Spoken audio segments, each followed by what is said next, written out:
नमस्कार विद्यार्थियों। देखिए, मैं के कुशवाहा डिजिटल ऑनलाइन प्लेटफॉर्म पर आपके लिए मैथमेटिक्स स्टार्ट करने जा रहे हैं। कल हमने मैथमेटिक्स में संख्या पद्धति को देखा था। संख्या पद्धति में प्राकृत संख्याएं, यानी इनको इंग्लिश में बोलते हैं नेचुरल नंबर्स, पूर्ण संख्याएं, होल नंबर्स, पूर्णांक संख्याएं, इंटीजर नंबर्स, परमीय संख्याएं, रेशनल नंबर्स। उसके बाद में देखा था हमने अपरमीय संख्याएं यानी इरेशनल नंबर्स। उसके बाद में देखा था हमने रियल नंबर्स यानी वास्तविक संख्याएं, तथा सबसे अंत में देखा था हमने काल्पनिक संख्याएं यानी इमेजिन नंबर्स। उसी क्रम में इसको आगे बढ़ाते हुए आगे हम चर्चा करते हैं।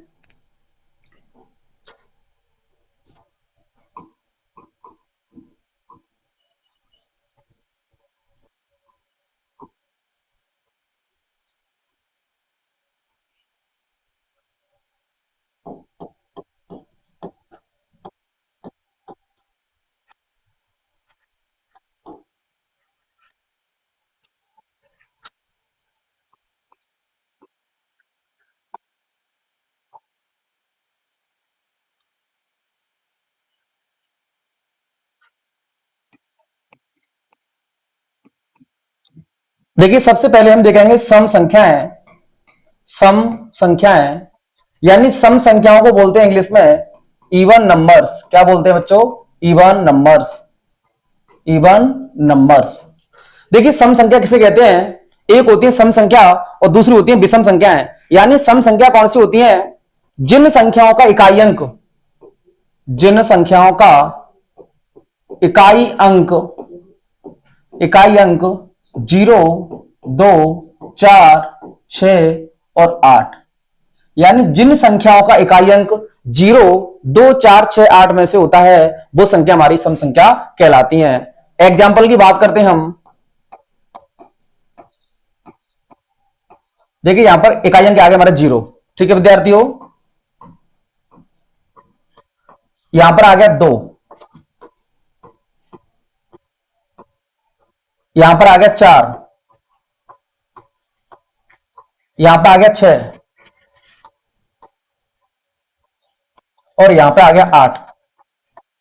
ध्यान देना दर, यानी हमने देखा था सम संख्याएं, इंग्लिश में कहते हैं इनको इवन नंबर्स। सम संख्याएं इवन नंबर्स, यानी जिन संख्याओं के इकाई अंक 0, 2, 4, 6, 8 होते हैं, जिन संख्याओं के इकाई अंक क्या होते हैं? 0, 2, 4, 6, 8 होते हैं, वो संख्या हमारी सम संख्या कहलाती है। अर्थात इसकी दूसरी डेफिनेशन की बात करते हैं कि जिन संख्याओं में 2 का पूरा पूरा भाग जाता है। क्या विद्यार्थियों? जिन संख्याओं में 2 का पूरा पूरा भाग जाता है उन संख्याओं को अपन सम संख्या कहते हैं। देखिए, एग्जाम्पल की बात करें तो यहां पर देखिए इकाई अंक कितना है हमारा? 0, यहां पे 2, यहां पे 4, यहां पे 6, यहां पर 8। ठीक है विद्यार्थियों, तो ये हमारी संख्या कैसी कहलाएंगी? सम संख्या कहलाएंगी। इसी क्रम में विद्यार्थी देखो, अब देखते हैं हम विषम संख्याएं। विषम संख्याएं, विषम संख्याएं। विद्यार्थियों, विषम संख्याओं को इंग्लिश में बोलते हैं ऑड नंबर्स। क्या बोलते हैं? Odd numbers. Odd numbers. क्या बोलते हैं? Odd numbers. ठीक है विद्यार्थियों, देखिए विषम संख्या किसे कहते हैं? जिन संख्याओं के इकाई अंक, जिन संख्याओं के इकाई अंक, इकाई अंक क्या होना चाहिए विद्यार्थियों? जिन संख्याओं के इकाई अंक 1, 3, 5, 7, 9, यानी जिन संख्याओं के इकाई अंक 1, 3, 5, 7, 9 में से होते हैं वो संख्या हमारी विषम संख्या कहलाती हैं। क्या कहलाती हैं? वो संख्या हमारी विषम संख्या कहलाती हैं। एग्जाम्पल की बात करते हैं हम। जैसे हमने ये संख्या लिखी तो विद्यार्थी यहां पे देखो इसका इकाई अंक कितना है? 1। कितना है? 1। यहां पे देखो इसका कितना है? 3। ठीक है ना विद्यार्थियों? यहां पे कितना है इसका? 5। यहां पे इसका कितना? 7। यहां पे इसका कितना है? 9। तो विद्यार्थियों ये हमारी संख्या कैसी कहलाएंगी? विषम संख्या कहलाएंगी। कैसी कहलाएंगी विद्यार्थियों? विषम संख्या, यानी जिसमें देखो इकाई अंक 1, 3, 5, 7, 9 और जिनके इकाई अंक 0, 2, 4, 6, 8 होते हैं वो संख्या हमारी सम संख्या कहलाती हैं। तो इसका एक बार स्क्रीनशॉट ले लीजिए विद्यार्थियों।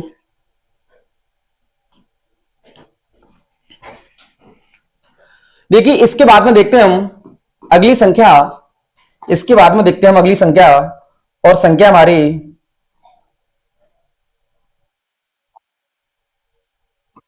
से अभाज्य संख्याएं। कौन सी संख्याएं? से अभाज्य संख्याएं। से अभाज्य संख्याएं। से अभाज्य संख्याएं। और से अभाज्य संख्याओं को इंग्लिश में कहते हैं कोप्राइम नंबर्स। क्या कहते हैं? Coprime numbers. Coprime numbers. ठीक है विद्यार्थियों, से अभाज्य संख्याओं को कहते हैं इंग्लिश में कोप्राइम नंबर्स। ठीक है ना? तो ध्यान दीजिए, से अभाज्य संख्या किसे कहते हैं? से अभाज्य संख्या किसे कहते हैं? जिन जिन दो प्राकृत जिन दो प्राकृत संख्याओं का जिन दो प्राकृत संख्याओं का मासापा मासापा बोले तो HCF एक होता है। कितना होता है बच्चों? एक होता है। उन्हें से अभाज्य संख्याएं कहते हैं। उन्हें से अभाज्य संख्याएं कहते हैं। क्या कहते हैं? उन्हें से अभाज्य संख्याएं कहते हैं। देखिए विद्यार्थियों, से अभाज्य यानी कोप्राइम नंबर्स जिन दो प्राकृत संख्याओं का मासापा, मासापा बोले तो HCF, मासापा बोले तो क्या? HCF, जिन दो प्राकृत संख्याओं का मासापा यानी HCF एक होता है। कितना होता है बच्चों? एक होता है। उन्हें हम क्या कहते हैं? से अभाज्य संख्या कहते हैं। एग्जाम्पल की बात करते हैं हम, एग्जाम्पलों की बात करते हैं। जैसे मैंने लिखा यहां पर 5 और 7। ध्यान देना बच्चों, 5 और 7। देखो 5 और 7 का मासापा कितना आएगा? 1 आएगा। यानी इनका हाईएस्ट कॉमन फैक्टर्स कितना आएगा? 1 आएगा। क्यों? क्योंकि जैसे अपन 5 के फैक्टर करेंगे, यहां पे किसके फैक्टर करेंगे? 5 के। तो बोलो विद्यार्थियों, 5 में अपन 5 का ही तो भाग दे सकते हैं। कितनी बार? 1 बार। अगर अपन 7 के फैक्टर करें इधर, तो 7 में केवल 7 का भाग जाएगा। यानी अपन कह सकते हैं 5 में तो 5 का भाग जाएगा, 7 में 7 का भाग जाएगा। यानी इन दोनों का मासापा देखा जाए, इन दोनों का मासापा देखा जाए तो मासापा आएगा कितना बच्चों? 1। कितना आएगा? 1। तो इसीलिए संख्या हमारी कैसी कहलाएंगी? ये से अभाज्य संख्याएं। अगली संख्या में बात करते हैं अपन। जैसे मैंने लिखा है यहां पे 15, 12 और 13। क्या लिखा है? 12 और 13। तो देखिए 12 और 13 हमारी संख्या कैसी होंगी? से अभाज्य संख्या कहलाएंगी। क्यों कहलाएंगी? क्योंकि देखो 12 के फैक्टर अपन करते हैं। 12 के फैक्टर देखो इधर, इधर 2 का डिवाइड देंगे इसमें 6, 2 का डिवाइड देंगे इसमें 3, और इसमें 3 का डिवाइड देंगे 1। विद्यार्थी 13 के फैक्टर करेंगे अपन। 13 एक अभाज्य संख्या होती है। इसमें केवल 13 का भाग एक बार जाएगा और किसी का भाग नहीं जाएगा। ठीक है विद्यार्थियों, अब देखते हैं यहां पे इनका मासापा कितना आएगा। मासापा, इनका मासापा आएगा बच्चों 1। कितना आएगा? 1। क्योंकि इसमें कोई भी संख्या कॉमन नहीं आ रही है। इनमें देखो, इसमें 2 आ रहा है तो इसमें 2 नहीं है, इसमें 2 आ रहा है इसमें 2 नहीं है, इसमें 3 आ रहा है इसमें 3 नहीं है। तो विद्यार्थियों इसमें 13 आ रहा है इसमें 13 नहीं है। यानी कह सकते हैं जिन संख्याओं का 12 में भाग जाएगा उनका 13 में नहीं जाएगा, और जिनका 13 में भाग जाएगा उनका 12 में नहीं जाएगा। इनका मासापा आएगा कितना? 1। ठीक है विद्यार्थियों, इसी प्रकार से हम लिख सकते हैं संख्या यहां पे 25, 24, 27, 28, 17, 19, 35, 36, 40, 41, 25, 39, 17, 33। तो विद्यार्थियों ये संख्या हमारी कैसी कहलाएंगी? ये संख्या हमारी सहअभाज्य संख्या कहलाएंगी। आप कहेंगे सर क्या इसमें दोनों संख्याएं अभाज्य होती हैं? नहीं, दोनों अभाज्य भी हो सकती हैं, दोनों भाज्य भी हो सकती हैं। एक भाज्य और दूसरी अभाज्य भी हो सकती है। ठीक है ना? तो इस तरह से हमारी संख्या कौन सी हो गई? ये सहअभाज्य संख्या हो गई। कौन सी होगी बच्चों? सहअभाज्य संख्या। इनका एक बार स्क्रीनशॉट ले लीजिए आप। देखिए अभी अपन नोट के माध्यम से बात करेंगे। नोट,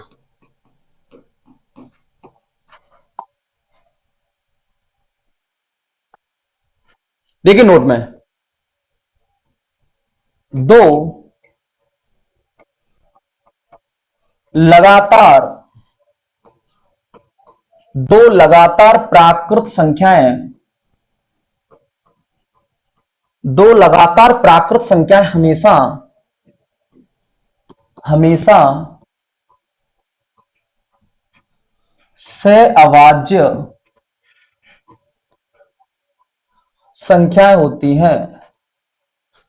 दो लगातार प्राकृत संख्या हमेशा सहअभाज्य संख्याएं होती हैं। यानी कहने का तात्पर्य क्या है, एग्जाम्पल के माध्यम से समझें इसको। मैंने लिखा यहां पे 17 और 18, बोलो दोनों संख्या लगातार है या नहीं? बिल्कुल है ना। देखो 17 में जिन संख्याओं का भाग जाएगा उनका 18 में नहीं जाएगा, और जिनका 18 में जाएगा उनका 17 में नहीं जाएगा। तो अपन कह सकते हैं इनका मासापा कितना आएगा? 1। और जिन दो प्राकृत संख्याओं का मासापा 1 आता है वो संख्या हमारी कहलाती कौन सी? सहअभाज्य संख्या, यानी कोप्राइम नंबर्स। समझ में आ गया विद्यार्थियों?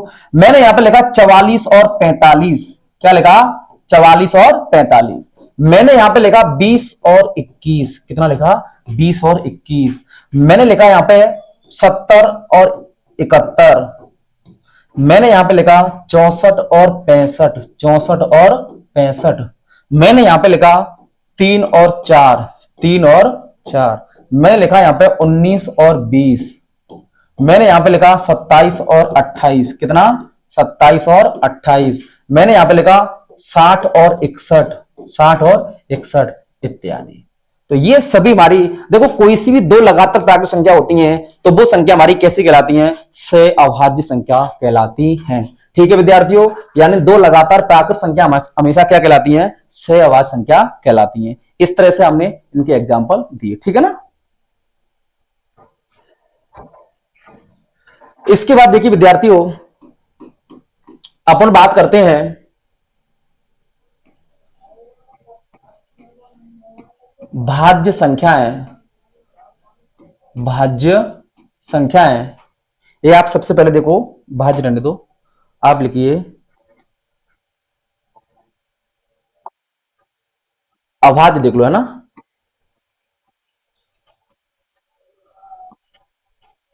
अभाज्य संख्याएं,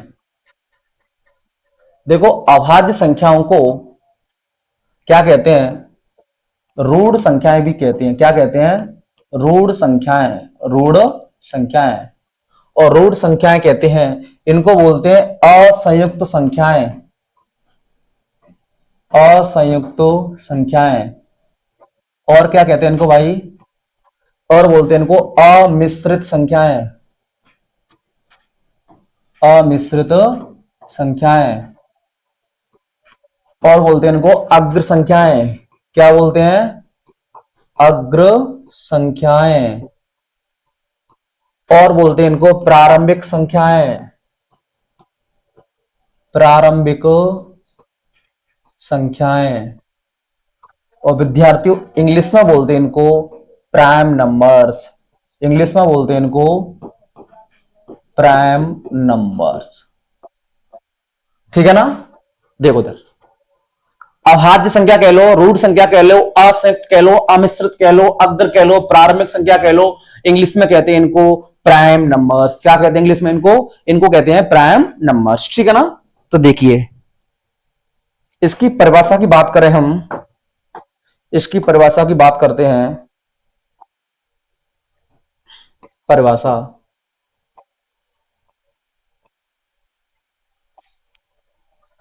परिभाषा की बात करते हैं। देखिए जिन संख्याओं में, जिन संख्याओं में, जिन संख्याओं में केवल, केवल, जिन संख्याओं में केवल एका और स्वयं का ही भाग जाता हो, भाग जाता हो। क्या लिखा मैंने? जिन संख्याओं में केवल एक का और स्वयं का ही भाग जाता हो उन संख्याओं को क्या कहते हैं? अभाज्य संख्याएं कहते हैं। जाता हो उन्हें अभाज्य संख्याएं, उन्हें अभाज्य संख्याएं कहते हैं। उन्हें अभाज्य संख्याएं कहते हैं। क्या लगा मैंने? जिन संख्याओं में केवल एक का और स्वयं का ही भाग जाता हो उन्हें क्या कहते हैं हम? उन्हें अभाज्य संख्याएं कहते हैं। इसकी दूसरी परिभाषा की बात करें हम, या देखो दूसरी परिभाषा क्या है इसकी? जिन संख्याओं के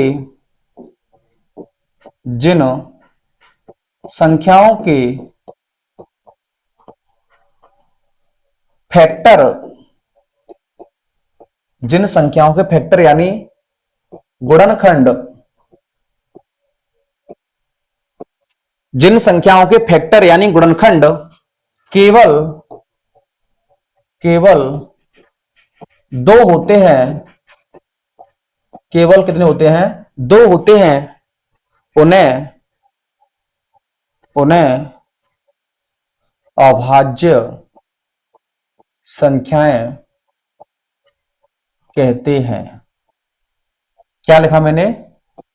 कि जिन संख्याओं के फैक्टर बोले तो गुणनखंड, जिन संख्याओं के फैक्टर का मतलब गुणनखंड केवल दो होते हैं। कितने होते हैं? दो होते हैं, उन्हें हम अभाज्य संख्याएं कहते हैं। क्या कहते हैं? उन्हें हम अभाज्य संख्याएं कहते हैं। यानी इसकी दो परिभाषा हो गई कि जिन संख्याओं में केवल एक का और स्वयं का ही भाग जाता है उन्हें अभाज्य संख्याएं कहते हैं। दूसरी इसकी परिभाषा, डेफिनेशन क्या कह रही है? देखो कि जिन संख्याओं के फैक्टर यानी गुणनखंड केवल दो होते हैं वो संख्या हमारी कैसी कहलाती है?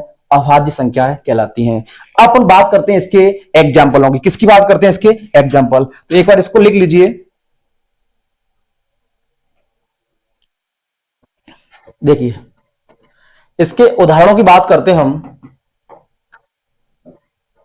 2, 3, 5, 7, 11, 13, 17, 19, 23, 29, 31, 37, 43, 47, 53, 59, 61, 67, 71, 73, 79, 83, 89, 97 इत्यादि। तो विद्यार्थियों देखो 2, 3, 5, 7, 11, 13, 17, 19, 23, 29, 31, 37, 43, 47, 53, 59, 61, 67, 71, 73, 79, 83, 89, 97। तो टोटल ये संख्या मैंने 100 लिखा है। 1, 2, 3, 4, 5, 6, 7, 8, 9, 10, 11, 12, 13, 14, 15, 16, 17, 18, 19, 20, 21, 22, 23, 24। यानी इसमें एक संख्या रह गई है 2, 3, 5, 7, 11, 13, 17, 19, 23, 29, 31, 37, 41 रह गया। सॉरी, है ना? क्या रह गया है? 41।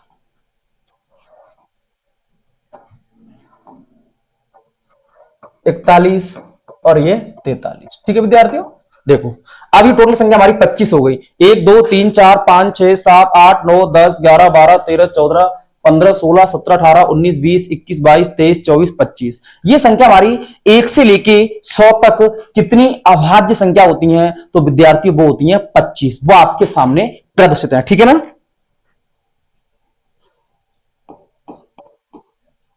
इसके बाद देखते हैं हम भाज्य संख्याएं। कौन संख्याएं? भाज्य संख्याएं। भाज्य संख्याएं, ठीक है ना? भाज्य संख्याओं को बोलते हैं संयुक्त संख्याएं। संयुक्त संख्याएं, संयुक्त संख्याएं।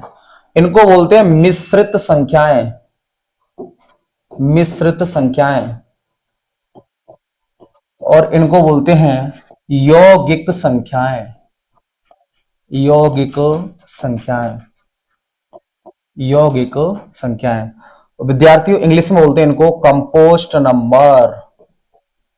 Compost numbers. Compost numbers. ध्यान दीजिए विद्यार्थियों। अच्छा विद्यार्थी सुनो एक बात, यहां पे देखो 2, 3, 5, 7, 11 इस तरह से 1, 2, 3, 4, 5, 6, 7, 8, 9। बोलो 9 ये 25 तक कितनी संख्या होती है हमारी? 9 होती है। कितनी होती है? 9। अगर अपन 50 तक बात करें तो 10, 11, 12, 13, 14, 15। 50 तक होती विद्यार्थियों 15, और 16, 17, 18, 19, 20, 21, 22, 23, 24, 25, यानी 100 तो हो जाती है 25। अभी इनको लिखेंगे अपन बारी बारी से कि 1 से लेके 25 तक कितनी होती है अभाज्य? 9 संख्या होती है। 1 से लेके 50 तक कितनी अभाज्य होती है? 15 संख्या होती है। और 1 से 100 तक कितनी संख्या होती है? 25 अभाज्य संख्या होती है। यानी अभी अपन चर्चा भाज्य की भी करेंगे और अभाज्य की भी। ठीक है ना? एग्जाम्पल देखें इसकी विद्यार्थी, देखो। अच्छा, पहले परिभाषा लिखेंगे इसकी। चलो ठीक है, परिभाषा है ना, परिभाषा देखो। जिन संख्याओं में एक का कौमा स्वयं का, जिन संख्याओं में एक का कौमा स्वयं का तथा अन्य किसी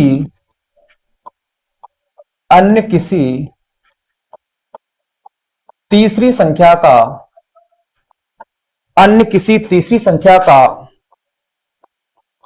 पूरा पूरा भाग जाता हो, पूरा पूरा भाग जाता हो, उन्हें उन्हें क्या कहते हैं? भाज्य संख्याएं कहते हैं। उन्हें भाज्य संख्याएं कहते। क्या लिखा है विद्यार्थी? देखो कि जिन संख्याओं में केवल किस किस का बोलो, एक का, स्वयं का तथा अन्य किसी तीसरी संख्या का पूरा पूरा भाग जाता हो, उन्हें क्या कहते हैं? हम भाज्य संख्याएं कहते हैं। क्या कहते हैं इनको? कंपोस्ट नंबर कहते हैं। क्या कहते हैं? कंपोस्ट नंबर कहते हैं। तो विद्यार्थी इसका एक बार स्क्रीनशॉट ले लीजिए। देखिए, भाज्य संख्याओं के एग्जाम्पलों की बात करते हैं हम, तो सबसे छोटी भाज्य संख्या आती है हमारी कितनी? 4। कितनी होती विद्यार्थियों? 4। ठीक है ना? इसके बाद में आता 6, 8, 9, 10, 12,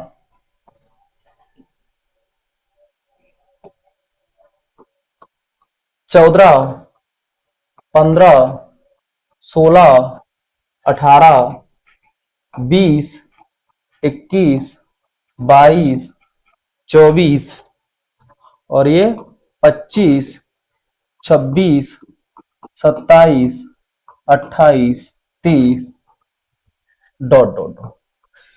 विद्यार्थी ध्यान रखना, सबसे छोटी भाज्य संख्या कितनी होती है? 4 होती है।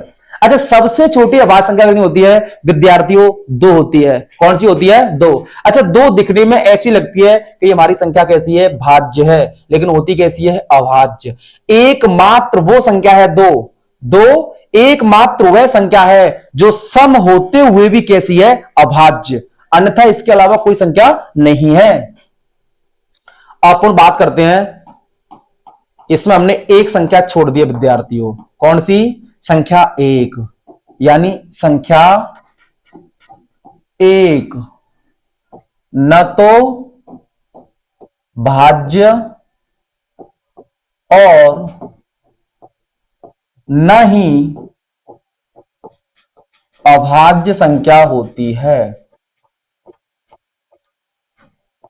संख्या 1 ना तो भाज्य और ना ही अभाज्य संख्या होती है। संख्या 1 ना तो भाज्य और ना ही अभाज्य संख्या होती है। ठीक है विद्यार्थियों, मतलब कहने का यह है कि संख्या 1 को ना तो भाज्य में काउंट किया जाता है, ना इसको अभाज्य में काउंट किया जाता है। ठीक है ना? लिख लीजिए एक बार इसको।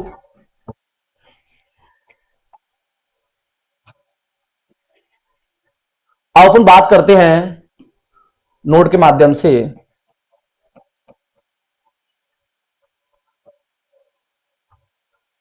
1 से 25 तक। ठीक है विद्यार्थियों, फिर हम बात करेंगे 1 से 50 तक। फिर हम बात करेंगे 1 से 100 तक। ठीक है विद्यार्थियों, देखो ध्यान से।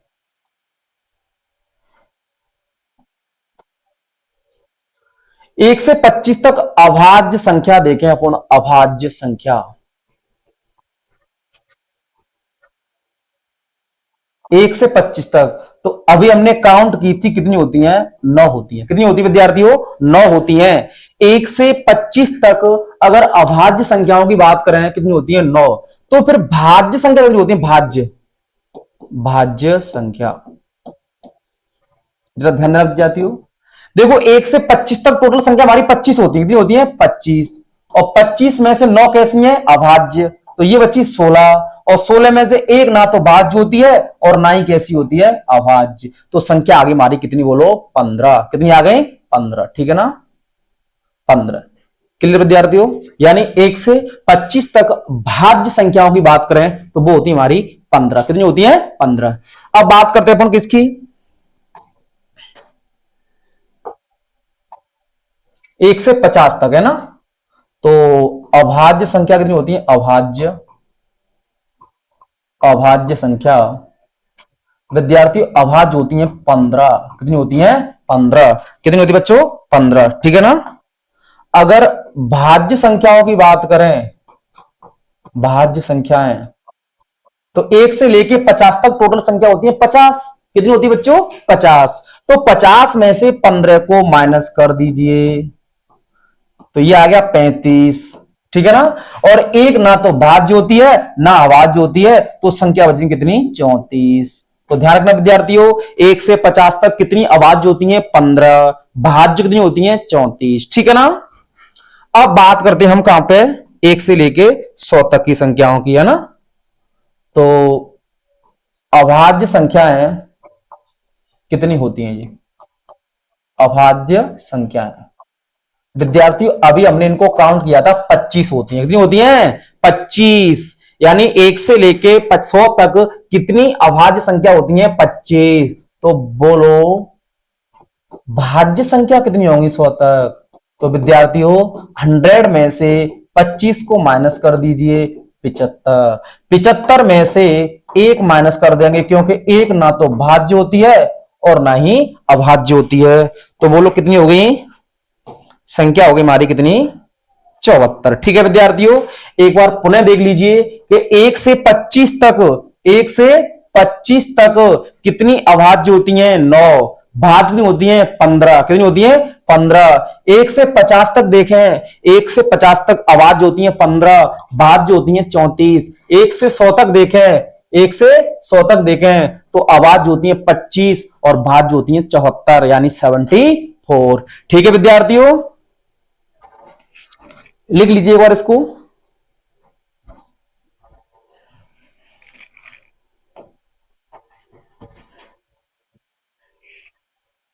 अब बात करते हैं हम जातीय मान, जातीय मान यानी इनको बोलते हैं इंग्लिश में कास्ट वैल्यू। क्या बोलते हैं? Cost value. ठीक है ना? यानी इसको फेस वैल्यू भी बोलते हैं, फेस वैल्यू। यानी इसको और बोलते हैं, क्या बोलते हैं? अंकीय मान, अंकीय मान। ठीक है ना? यानी इनको बोलते हैं अंकीय मान कह लो, फेस वैल्यू कह लो, कॉस्ट वैल्यू कह लो, जातीय मान कह लो। तो ध्यान रखना विद्यार्थियों, मैंने यहां पे कुछ संख्या लिखी, जैसे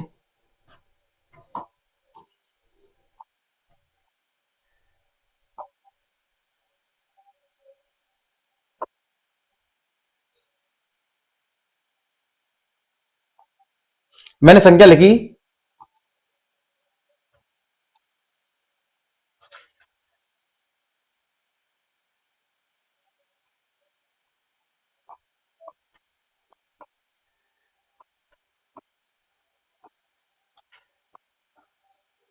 तो बोलो इसमें 9 का जातीय मान, 9 का जातीय मान क्या होगा बच्चों? गुरु जी आप कहेंगे 9 का जातीय मान 9 होगा। क्या होगा? 9। अपन 8 की बात करें, 8 का क्या होगा बोलो? 8। 7 की बात करें, 7 का क्या होगा बोलो? 7। 5 की बात करें, 5 का क्या होगा बोलो? 5। ठीक है ना? और बात करते हैं हम जीरो, 6 का जातीय मान, 6 का जातीय मान कितना होगा बोलो? 6। जीरो का बोलो? जीरो। 3 का बोलो? 3। 2 का बोलो? 2। और 1 का बोलो? 1।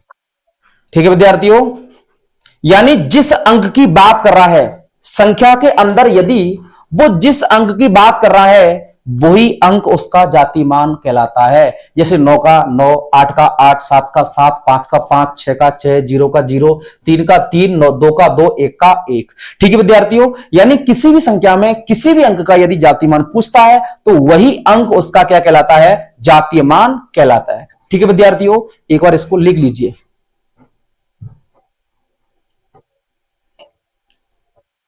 अब बात करते हैं हम स्थानीय मान की। स्थानीय मान, स्थानीय मान यानी इसको बोलते हैं प्लेस वैल्यू। क्या बोलते हैं? Place value. देखो, मैंने ये संख्या लिखी,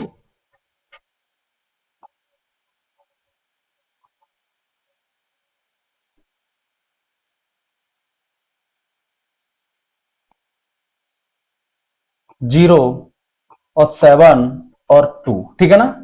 तो ध्यान रखना इसमें, देखो सबसे पहले अपन निकालेंगे किसका? इसमें निकालेंगे सबसे पहले हम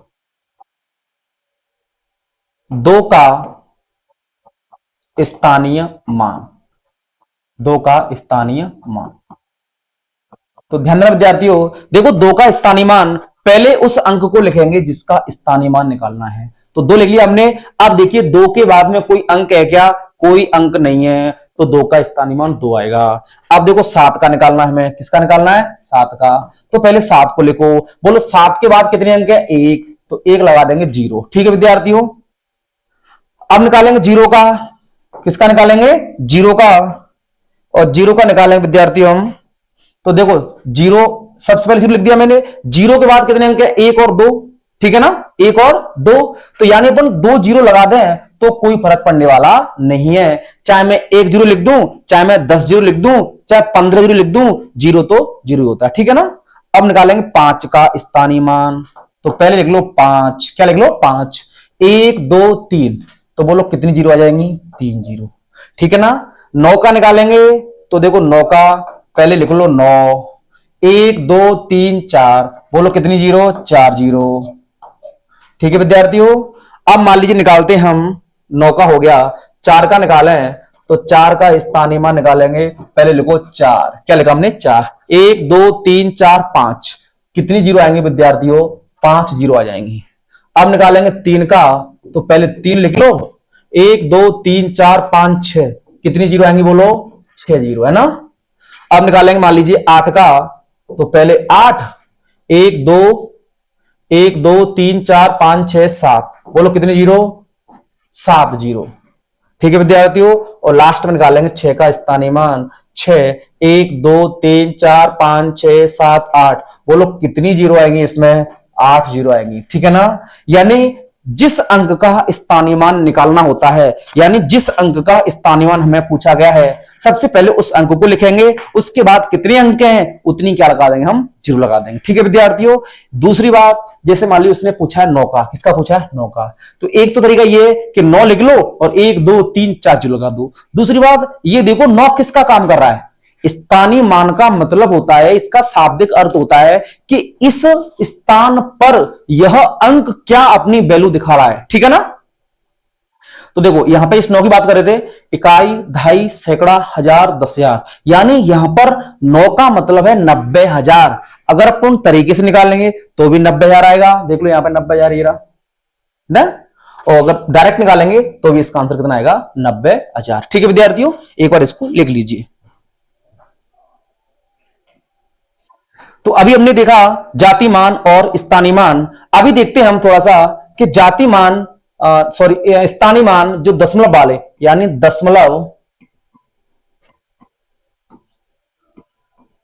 वाले दशमलव वाले स्थानीय मान।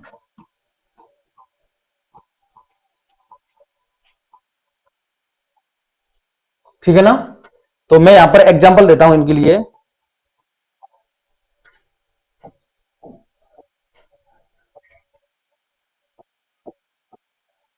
ठीक है ना विद्यार्थियों, तो देखो यहां पर सिंपल सी बात है, 6 का अपन जातीय मान निकालेंगे, सॉरी स्थानीय मान। 6 का अपन क्या निकालेंगे, स्थानीय मान। 6 का स्थानीय मान, तो पहले 6 लिख लो। 6 के बाद कितने अंक है, एक अंक, एक जीरो लगा दो। अगर मान लो 4 का निकालेंगे पूर्ण, तो पहले 4 लिख लो। 4 के बाद कितने अंक है, आप कहेंगे सर इसमें अंक तो बहुत है, लेकिन भैया वो दशमलव के बाद वाले, ठीक है ना, दशमलव से पहले देखो। तो अपना ये तो अपन जानते हैं ना पहले से, है ना।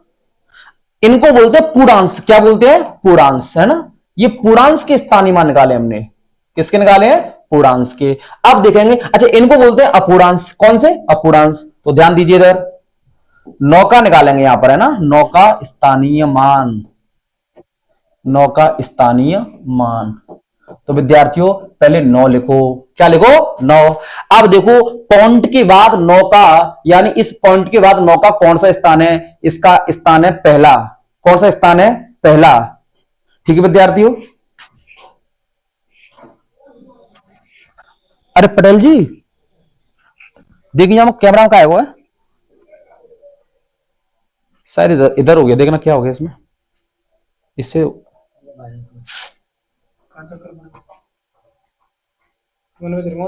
नहीं पता नहीं, उंगली पड़ेगी, याद पड़ेगा। चलो ठीक,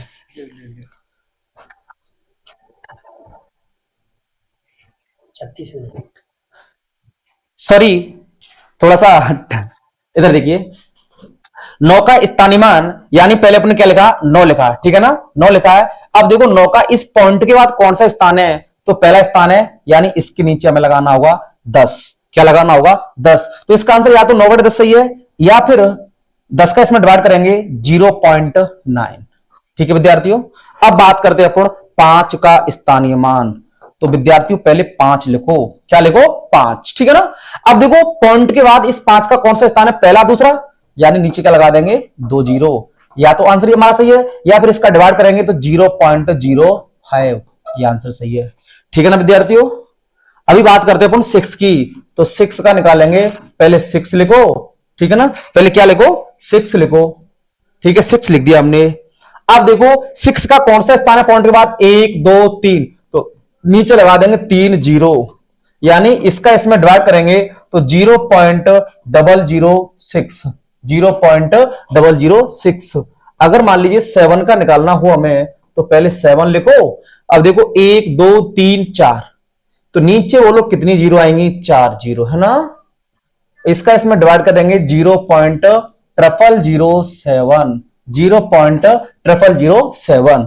अब बात करते हैं अपन 8 की। तो 8 का स्थानीय मान निकालेंगे 8 बटे, देखो 1 2 3 4 5, बोलो नीचे कितनी जीरो आएंगी भाई साहब, 5 जीरो, है ना।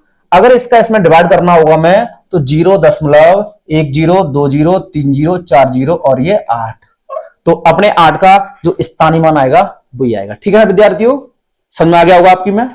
एक बार इसको लिख लीजिए।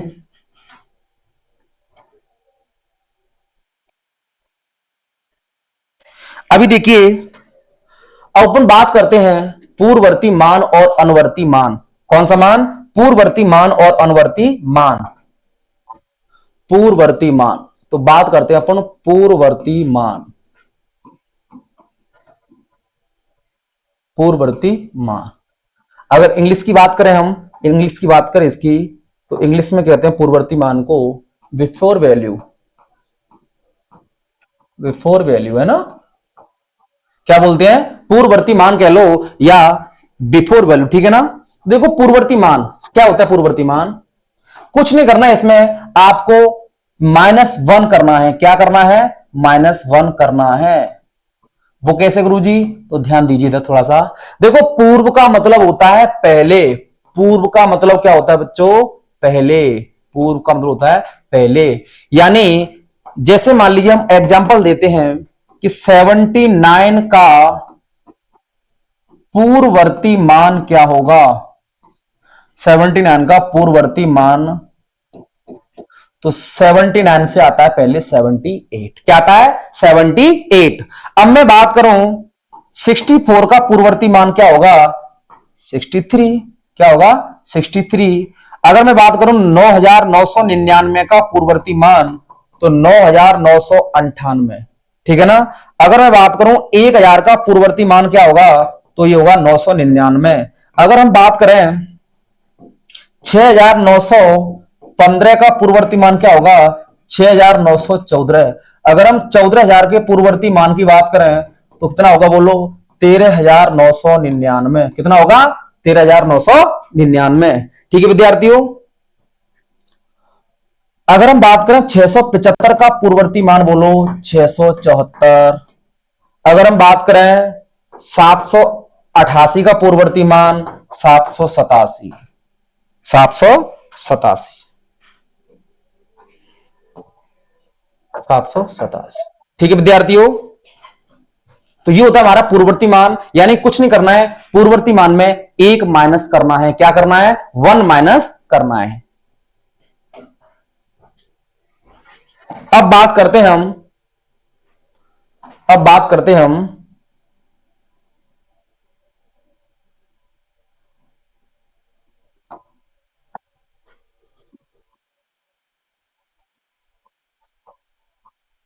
अनुवर्ती मान। अनुवर्ती मान यानी अनुवर्ती को बोलते हैं परवर्ती भी। क्या बोलते हैं? परवर्ती मान। और इंग्लिश में बोलते हैं इनको आफ्टर वैल्यू। After value. क्या बोलते हैं? After value. ठीक है विद्यार्थियों। तो इधर ध्यान दीजिए थोड़ा सा। देखो अनुवर्ती, देखो हिंदी में एक उपसर्ग होता है अनु। अनु का मतलब होता है बाद में। क्या होता है? बाद में। ठीक है ना?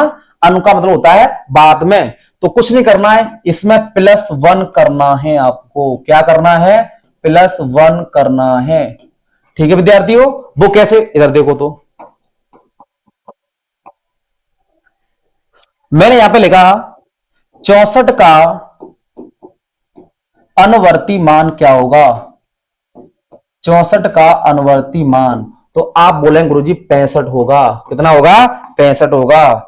कितना होगा बोलो? 65 होगा। मैंने यहां पर लिखा 78 का पूर्ववर्ती मान 79। क्या क्या होगा? 79।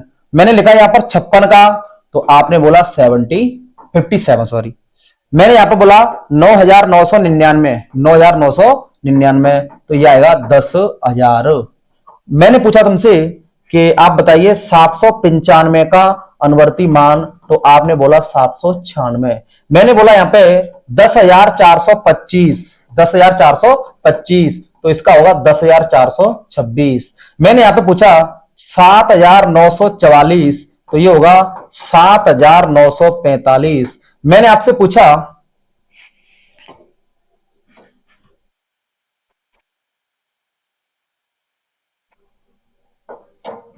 मैंने आपसे पूछा 845, तो आपने बोला 846। क्लियर विद्यार्थियों। अगर अनुवर्ती मान पूछे तो उसमें एक प्लस करना है आपको, जो भी जिस संख्या का आपसे अनुवर्ती मान पूछा जा रहा है उसमें। ठीक है ना? और यदि पूर्ववर्ती मान की बात करता है, वो किसकी बात करता है? यदि वो पूर्ववर्ती मान की बात करता है तो आपको उसमें से -1 करना है। ठीक है विद्यार्थियों। एक बार इसका स्क्रीनशॉट ले लीजिए आप।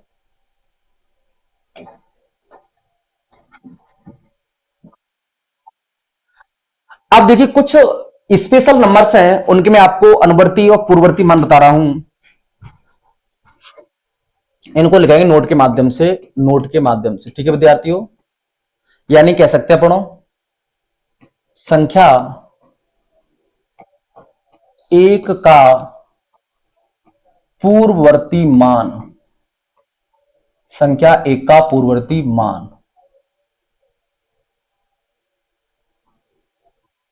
प्राकृत संख्या 1 का पूर्ववर्ती मान संख्या 1 का पूर्ववर्ती मान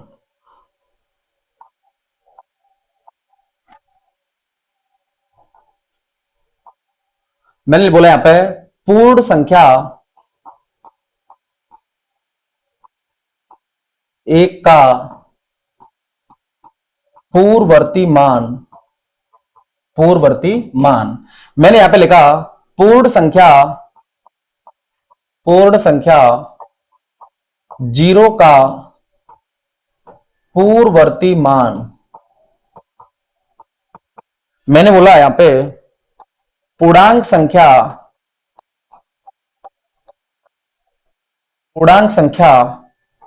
जीरो का पूर्ववर्ती मान। ठीक है ना विद्यार्थियों। मैं आपसे पूछता हूं संख्या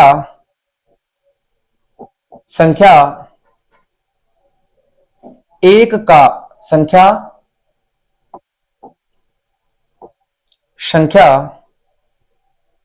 -1 का पूर्ववर्ती मान। मैंने आपसे बोला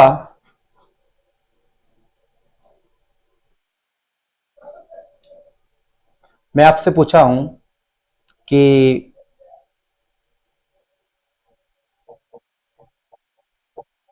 पूर्ण संख्या एक का, एक ले लिया तो आप लिख सकते हैं यहां पे पूर्ण संख्या जीरो हो गया 2 का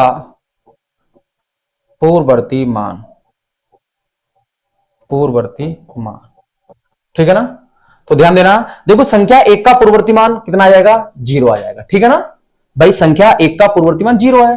प्राकृत संख्या एक का पूर्ववर्ती मान, तो ध्यान दीजिए विद्यार्थियों, कल हमने देखा था कि प्राकृत संख्या तो एक से प्रारंभ होती है। कहां से प्रारंभ होती है, एक से, तो इसका हो ही नहीं सकता है। ठीक है, पूर्ण संख्या एक का पूर्ववर्ती मान बिल्कुल जीरो हो जाएगा, इसका क्या हो जाएगा, जीरो। पूर्ण संख्या जीरो का पूर्ववर्ती मान।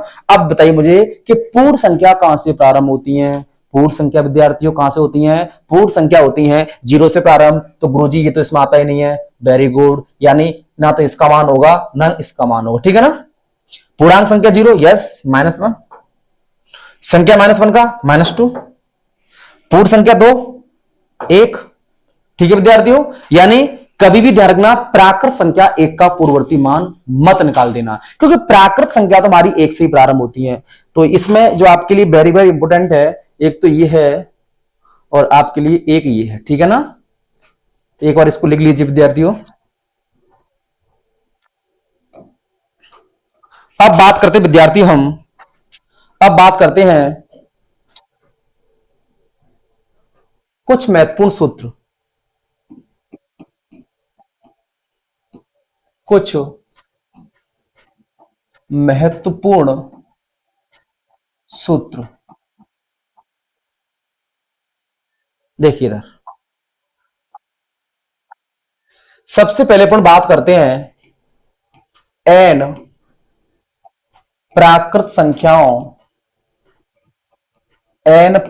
संख्याओं का योगफल। तो फॉर्मूला होता है n इंटू एन प्लस 1/2। ठीक है विद्यार्थियों, फॉर्मूला होता है हमारा n इंटू एन प्लस 1/2। अगले सूत्र की बात करते हैं n प्राकृत संख्याओं का औसत। तो ये होता है n, औसत की बात करते हैं n प्राकृत संख्याओं का, तो जो रहता है हमारा n प्लस 1/2। ठीक है विद्यार्थियों, अगले सूत्र की बात करते हैं हम,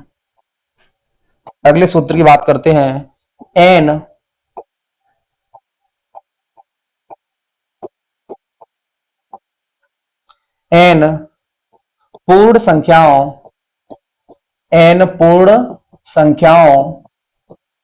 का योगफल। तो इसका कुछ नहीं है, इसमें बस माइनस कर दिया जाएगा। क्या कर दिया जाएगा, माइनस कर दिया जाएगा। ठीक है विद्यार्थियों, और अगला फॉर्मूला है n पूर्ण संख्याओं का औसत बराबर n माइनस 1/2। तो विद्यार्थी एक बार इन चारों फॉर्मूलों को लिख लीजिए, इनका स्क्रीनशॉट ले लीजिए। ठीक है ना। अगली बात करते हैं हम n सम संख्याओं का यदि योगफल ज्ञात करना हो, तो ये होता है n into n plus one. ठीक है विद्यार्थी, इसमें नीचे 2 नहीं आता है। अगले सूत्र की बात करें हम कि n सम संख्याओं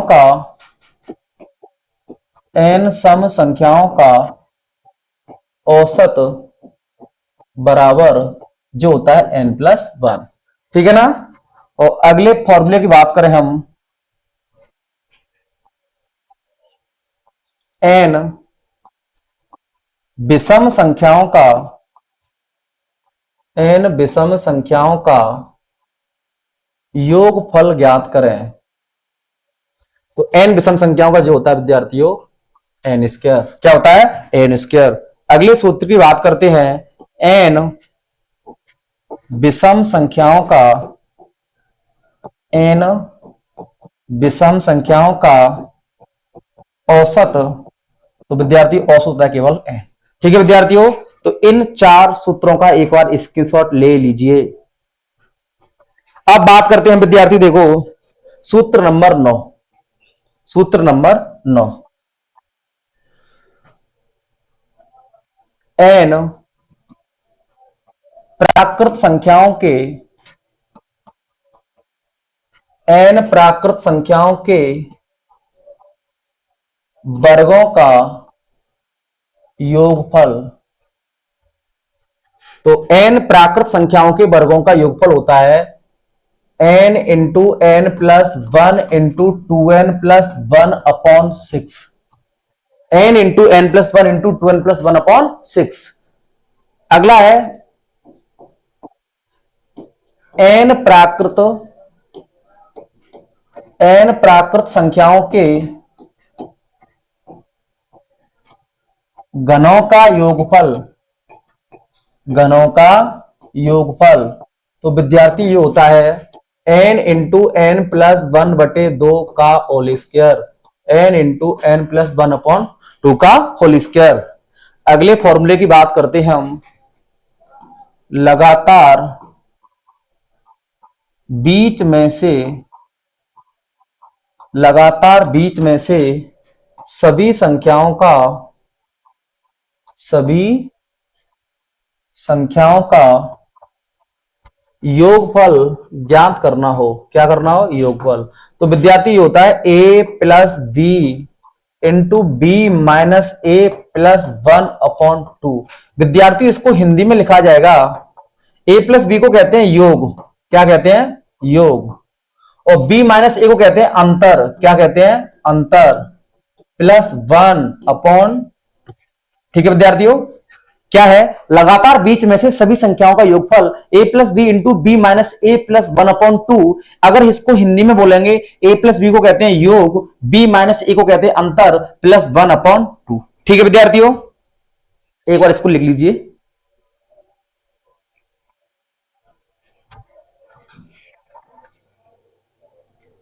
अगला फॉर्मूला है हमारा, लगातार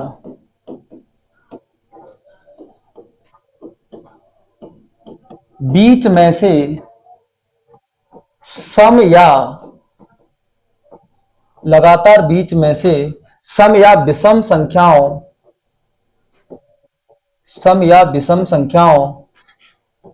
का योगफल।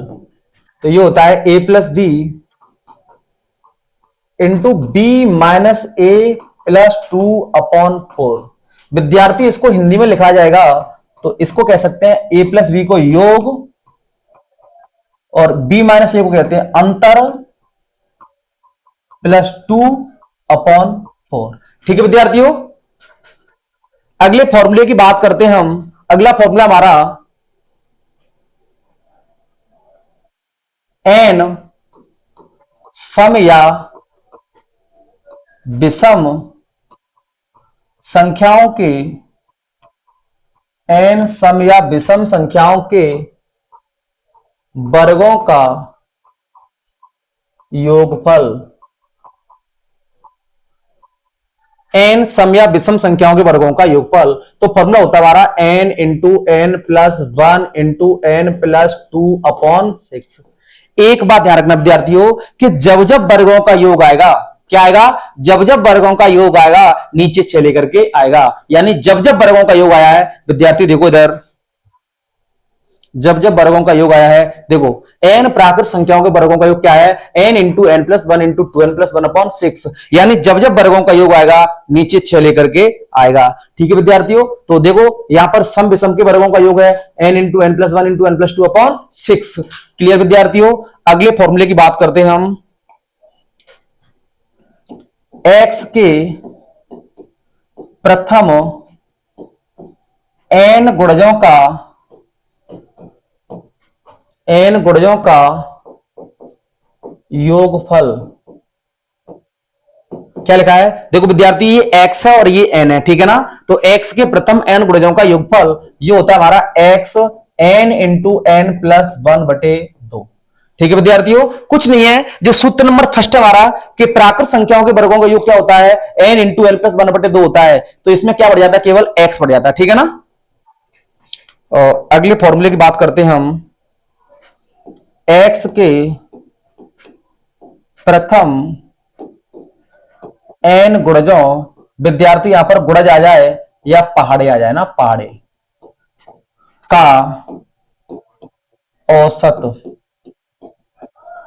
जो होता है विद्यार्थियों x into n plus one बटे दो, x into n plus one बटे दो। और विद्यार्थियों अपना लास्ट सूत्र है इसका कि a से b तक, a से b तक की सभी संख्याओं का औसत बराबर a प्लस बी बटे दो, a प्लस बी बटे दो। अगर इसको हिंदी में लिखा जाए तो पहली संख्या प्लस अंतिम संख्या बटे दो। ठीक है विद्यार्थियों, तो एक बार इनको प्रारंभ से देखते हैं। देखिए मैंने क्या लिखा है, कुछ महत्वपूर्ण फॉर्मूले है ना, कुछ महत्वपूर्ण सूत्र, ठीक है ना विद्यार्थियों। अब देखिए महत्वपूर्ण सूत्र क्या है कि n प्राकृत संख्याओं का योग होता है n into n plus one बटे दो, क्या होता है n into n plus one बटे दो। अगर बात करें हम कि n प्राकृत संख्याओं का औसत क्या होता है n प्लस वन बटे दो, यानी यहां से n हट जाता है, ठीक है ना, क्योंकि औसत बराबर क्या होता है, औसत बराबर होता है राशियों का योग बटे राशियों की संख्या। अपने यहां पे एक नॉर्मल वे में कि औसत बराबर क्या होता है, औसत बराबर होता है राशियों